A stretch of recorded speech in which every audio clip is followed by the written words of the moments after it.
Get ready to cheer the name that's becoming a legend, Johnny Rat Lightning. He dashes at unimaginable speeds down corridors of thrills and dangers, embarking on an adrenaline-fueled adventure where speed, suspense, and the quest for fame collide.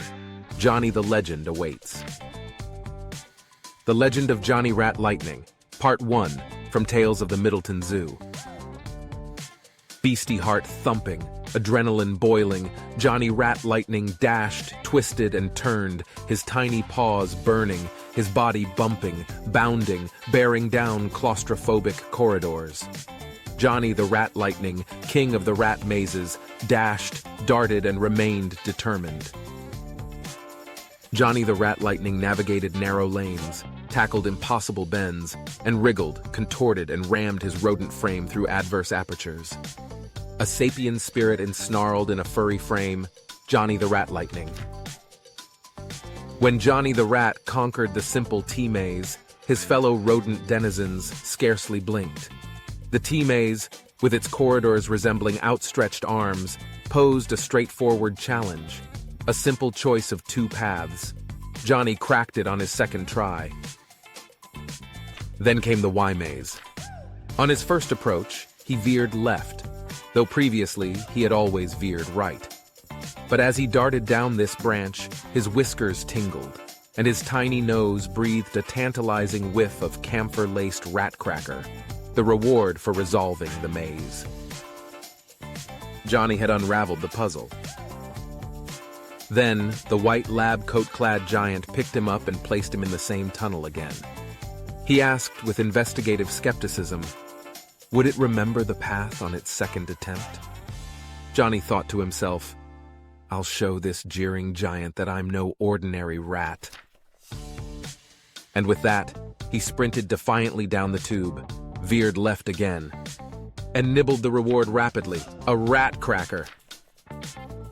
Next, the towering figure in a pristine white lab coat extended its blue latex-clad hand, offering a piece of musky-scented soy cheese, the coveted treasure. Johnny's nimble paws eagerly reached out, his claws clutching the yellow sliver with precision.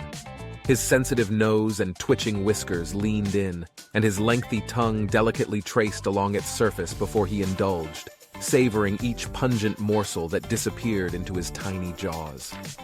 While the Y-maze enigmas bewildered regular rats, Johnny remained unfazed, a connoisseur of mazes. Now, an increase in curiosity ignited among his rodent compatriots. Who is this Johnny the Rat? And so rumbled the rats at the BFS laboratory, room 103. Then, Johnny encountered the infamous YT maze with its intricate bewilderment. The elderly rats, who believed their years had brought them wisdom, grumbled gravely, "Damn fool rodent, he'll get lost in that mighty unmastered maze." Undeterred, Johnny raced through the tunnel. Once again, instinctively veered left when he reached the intersection. Seized the treat. And whisked himself down the pristine corridor with agile paws, producing a scuttling symphony. Johnny sprinted to the finish line. But then Johnny confronted something never seen before, a novel and perplexing dilemma, a new fork in the pathway. And once again, Johnny veered to the left and then forward, his whiskers aflutter. With an exuberant grace, he traversed the last stretch, his keen claws barely grazing the cold metallic floor. He had penetrated the plexus, solved the serpentine labyrinth, and become a legend, Johnny the Legend. The giant crane-like blue latex paws reached down and gently lifted Johnny and restored the rat to the rat bins in lab room 103. The other rats' vibrissae trembled with anticipation, and the air with euphoric cheers. "G-on Ike the Riad Iski, squeak, squeak, squeak, G-on Ike the Riad Iski, squeak, squeak, squeak." That being Johnny the Rat in rats' parlance. The female rats across the lab bruxed their teeth and bobbled their eyes. With their ears wiggling and backs arching, they uttered shrill ululations and exuberant exhortations. "You're heating my haunches, hot stuff! Pop me, Poppy, give me pups! Pop me, Poppy, give me pups! Pop me, Poppy, give me pups!" Frisky, fruity, feminine pheromones flooded the facility. The male rats swished and flicked their tails excitedly, clapping their cumbersome caudal appendages in synchronized cadence. The cacophonous rhythm reverberated within their cages, the drumming pounding with ferocity. Gion Ike! Gion Ike! Gion Ike! The sheer volume caught the attention of Dr. Samuels. Dr. Samuels hastened to the lab, disturbed by the sudden uproar, only to be met with eerie silence. Dr. Samuels peeked around and abruptly exited. The chorus of squeaking resumed.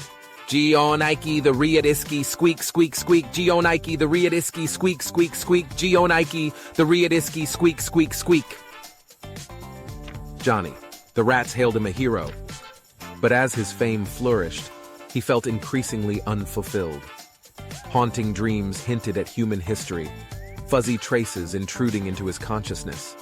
Traces of primate memories, a featherless biped strolling down sidewalks, writing scholarly papers, attending scientific conferences, discussing experiments with other bipedal scholars, a man savoring steak and chocolate, sipping wine sweeter than all those frisky pheromones combined, a man lying in a warm tub of soapy, slippery bubbles, and a man devouring cheese, real Wisconsin cheddar, not those fake protein-laced cheese slivers that rewarded good rats who solved mazes.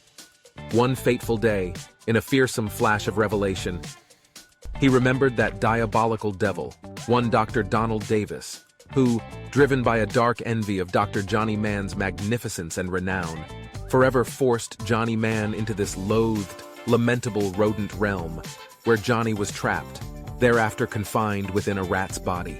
Johnny Mann's destiny now decreed his enduring existence as a wretched rat, Johnny the Rat.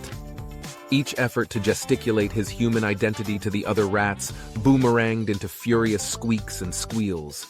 Their derisive mimicry rang a chorus of contempt for anyone who dared assert superiority in their furry republic of equality. And the rats' resentment intensified to pure scorn. Rats who grew too pompous for their rodent pompadours were quickly cannibalized, a brutal reminder that equality among rats was non-negotiable. Thanks for tuning in. If you've been following our story, stay tuned for part 2. Don't forget to like the video and subscribe to my channel so you won't miss it. Your support means a lot. See you in the next video.